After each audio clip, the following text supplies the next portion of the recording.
नमः शिवाय।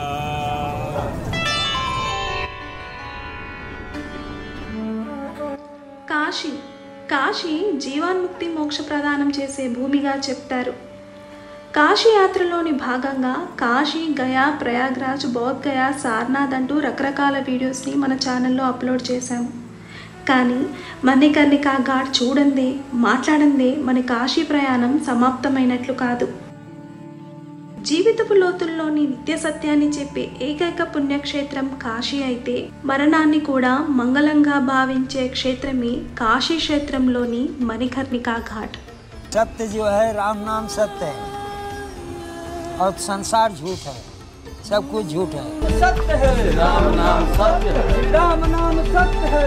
మణికర్ణికా ఘాట్లో కేవలం 10 నిమిషాలు ఉండి చూడండి, మిమ్మల్ని మీకే సరికొత్తగా పరిచయం చేస్తుంది. తల్లి, తండ్రి, భార్య, బిడ్డలు, అన్న, తమ్ముడు, ఆస్తి, పాస్తి, ఇలా ఎన్నో బంధాలలో జీవుడిని ఇరికిస్తావు. మృత్యువనే ఒక చిన్న స్పర్శతో చటుక్కున తెంపేస్తావు. కాశీలోని 84 ఘాట్లలో మోక్షాన్నిచ్చే 2 ఘాట్లు హరిశ్చంద్ర ఘాట్, మణికర్ణికా ఘాట్. కాశీని 7 పాయలుగా విభజిస్తే అందులోని నడిమధ్య పాయనే మణికర్ణికా ఘాట్. కాశీలోని మణికర్ణికా ఘాట్కి ఇంత ప్రత్యేకత ఎందుకు? మణికర్ణికా ఘాట్ని ది టెంపుల్ ఆఫ్ డెత్ అని కూడా పిలుస్తారు.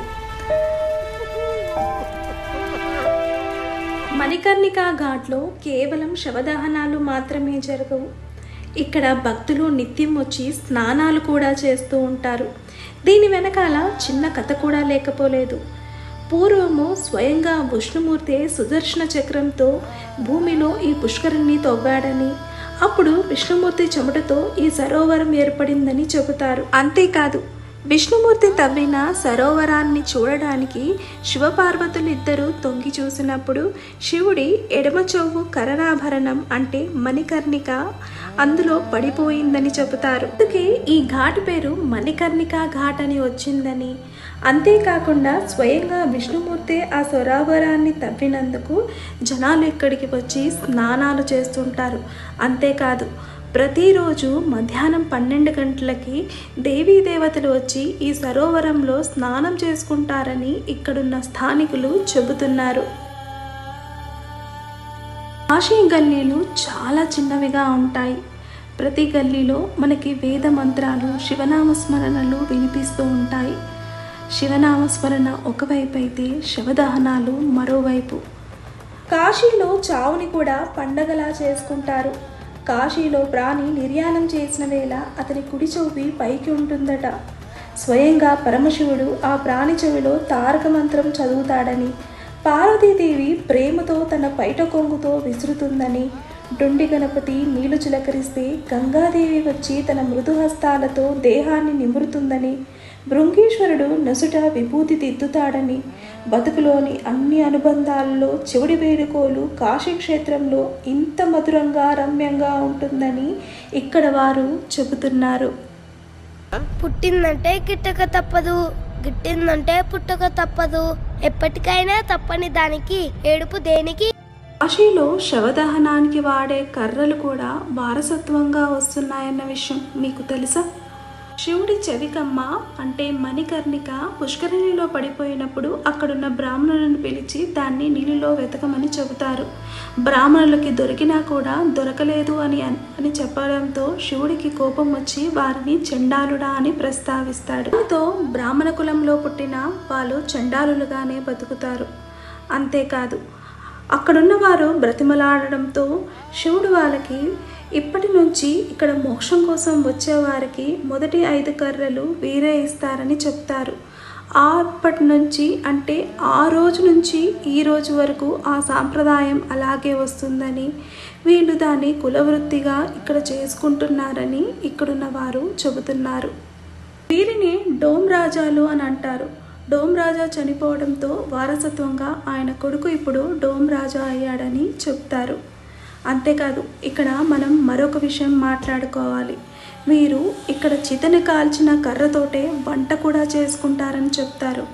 అంతేకాదు, వీళ్ళు ఆ కర్రలతో చేసుకునే వంట కూడా చాలా అద్భుతంగా ఉంటుందని, ఎందుకంటే సాక్షాత్తు శివుడే ఇక్కడ ఉంటాడని చెబుతుంటారు.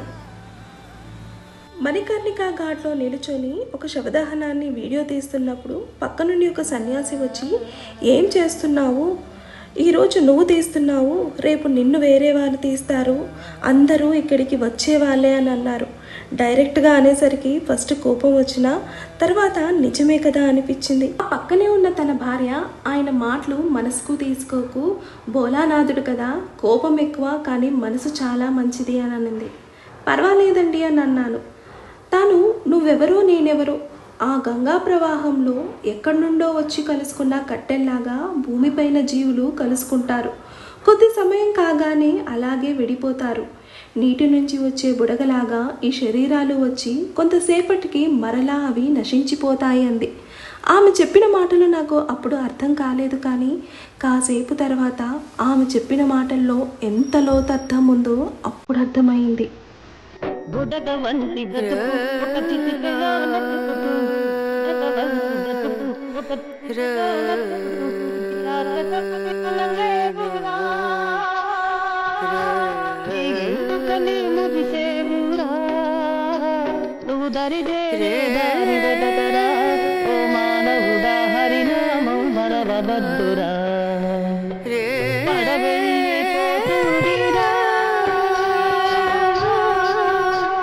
మణికర్ణికా ఘాట్లో నేను చివరిగా చదివిన 4 వాక్యాలు ఇప్పటికీ నా మనసులో అలాగే నిలిచిపోయాయి.